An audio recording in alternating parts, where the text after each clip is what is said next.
बुद्ध ने आनंद को वेश्या के पास क्यों जाने दिया? यह उन दिनों की बात है जब बुद्ध की शरण में दीक्षा ले रहे भिक्षुओं को कई नियमों का पालन करना पड़ता था। वे किसी के भी घर 3 दिन से ज्यादा नहीं रुक सकते थे। यह नियम स्वयं बुद्ध ने बनाया था। उद्देश्य ये था कि उनकी सेवा में लगे लोगों को किसी तरह की कोई तकलीफ न हो। बुद्ध और उनके भिक्षु जब यात्राओं पर निकलते थे तो वे रास्ते में आने वाले गरीब घरों में ही शरण लेते थे। वे इन घरों में अधिकतम 3 दिनों तक रुक सकते थे। 3 दिनों के बाद उन्हें अगली यात्रा पर निकल जाना पड़ता था। एक दिन वे ऐसे ही एक गांव में पहुंचे। बुद्ध और उनके शिष्य अपने रहने के लिए जगह ढूंढ रहे थे। बुद्ध के शिष्य आनंद को एक वेश्या ने अपने घर रहने को आमंत्रित किया। वह बहुत ही खूबसूरत युवती थी। आनंद ने उसे कहा कि वो उसके घर पर रह सकता है, पर इसके लिए उसे बुद्ध से अनुमति लेनी होगी। क्या तुम्हें इसके लिए सचमुच अपने गुरु से अनुमति लेनी होगी? युवती ने पूछा। नहीं, मैं जानता हूँ कि बुद्ध मेरी बात मान जाएंगे, पर उनसे पूछना एक रिवाज है। ऐसा जवाब देकर आनंद बुद्ध के पास पहुँचे। हे बुद्ध, इस गांव में 3 दिनों के विश्राम के दौरान एक स्त्री मुझे अपने घर पर आमंत्रित कर रही है, लेकिन वो स्त्री एक वेश्या है। क्या मैं उसके आमंत्रण को स्वीकार कर सकता हूँ? आनंद ने बुद्ध से पूछा। बुद्ध ने आनंद की ओर मुस्कुराकर देखते हुए कहा, अगर वो तुम्हें इतने प्यार से आमंत्रित कर रही है तो तुम्हें उसके निमंत्रण को ठुकराना नहीं चाहिए। जाओ और आराम से उसके घर ही रहो। बुद्ध की यह बात दूसरे शिष्यों को गवारा न हुई। उन्होंने बुद्ध से सवाल पूछा, आप आनंद को एक वेश्या के घर कैसे भेज सकते हैं?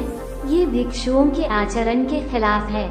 बुद्ध ने जवाब दिया, तुम लोग थोड़ा इंतजार करो, तुम्हें 3 दिनों में अपने सवाल का जवाब मिल जाएगा। सारे शिष्य चुप हो गए। फिर आनंद अगले 3 दिनों के लिए उस वेश्या के घर रहने चले गए और बाकी के शिष्य आनंद की जासूसी में लग गए और सारी बातें बुद्ध के कान में डालने लगे। बुद्ध शालीन मुस्कान लिए चुप बने रहे। पहले दिन वेश्या के घर से आनंद और महिला के गाने की आवाज आई। ये बहुत नई बात थी। एक भिक्षु का वेश्या के साथ यूं गाना गाना। शिष्यों ने कहा, बस ये तो गया। पर दूसरे दिन घर से गाने के साथ नाचने की भी आवाजें आने लगी। अब सारे शिष्य एक स्वर में कहने लगे, अब तो ये पक्का ही गया।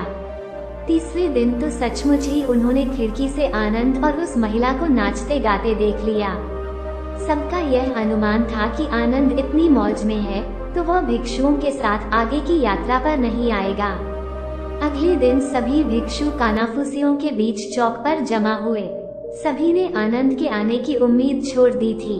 सभी सोच रहे थे कि वो इतनी सुंदर स्त्री का साथ छोड़ भिक्षुओं के साथ क्यों आएगा। परंतु तभी सबने आनंद को एक सुंदर स्त्री के साथ अपनी ओर आते देखा। वो सुंदर स्त्री एक महिला भिक्षुक का रूप धरे हुए थी।